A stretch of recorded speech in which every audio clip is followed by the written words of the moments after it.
মামনি, আমি তোকে নিতে এসেছি। আয়। না শম্পা যাবে না। রবি!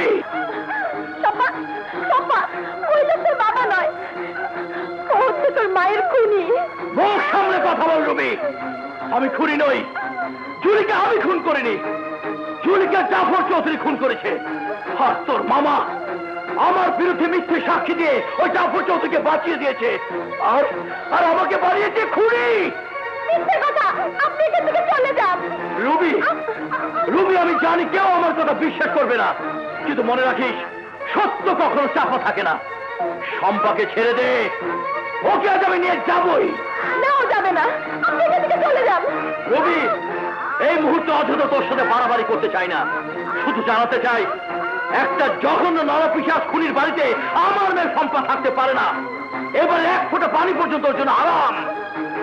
তাই আমি শম্পাকে নিয়ে যাবই। চলে আয় শম্পা, চলে আয়। শম্পা, শম্পা, শম্পা, চলে এসো শম্পা, শম্পা, শম্পা, শম্পা।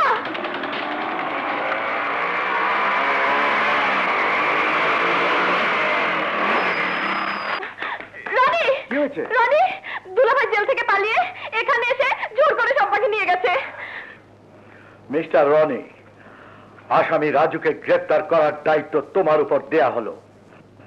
মনে রেখো, একজন আইন রক্ষাকারী হিসেবে একজন কুখ্যাত খুনিকে গ্রেফতার করাই তোমার কর্তব্য। আন্ডারস্ট্যান্ড?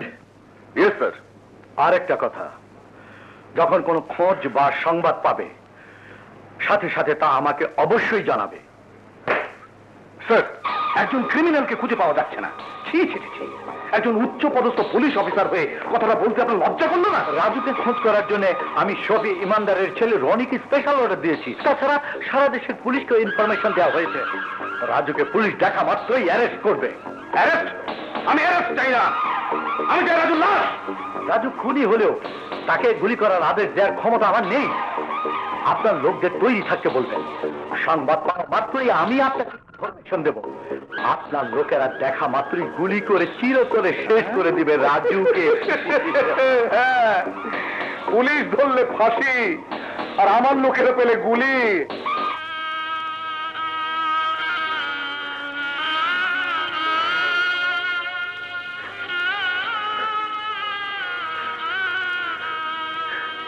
মামার এই সন্তানকে নিয়ে আমি কোথায় যাব, কি করব? ওর কষ্ট যে আমি সইতে পারছি না। জুলি, জুলি, তুমি ফিরে এসো। তোমার সম্পর্কে একটু আদর করে যাও। তোমার সম্পর্কে একটু আদর করে যাও জুলি।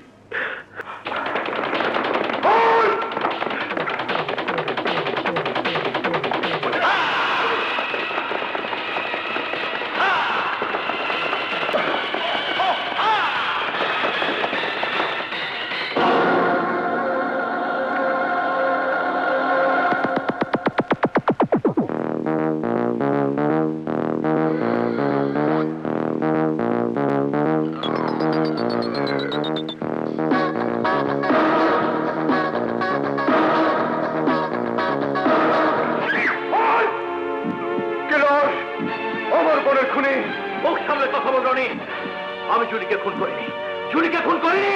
পৃথিবীর সব খুনিরা একই কথা বলে, কিন্তু ইন্সপেক্টর রনির জীবন থাকতে কোনো খুনি পালিয়ে যেতে পারবে না।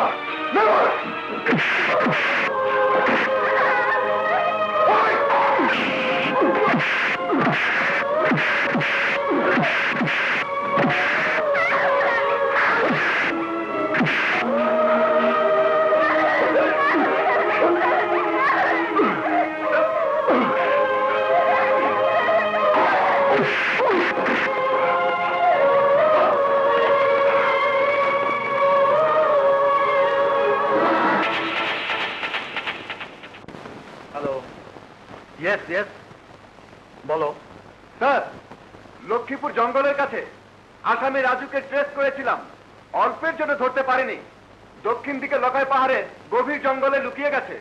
তুমি কড়া নজর রেখো, মনে রেখো রাজু ফাঁসির আসামি। জি sir. Okay sir. Yes Jafar Chowdhury, আপনার গানম্যানদের শীঘ্রই লখাই পাহাড়ের দিকে পাঠিয়ে দিন, আর রাজুকে দেখা মাত্রই গুলি করার আদেশ দিন। হ্যাঁ হ্যাঁ, বিষে বিষক্ষয়, এক্ষুনি পাঠাচ্ছি।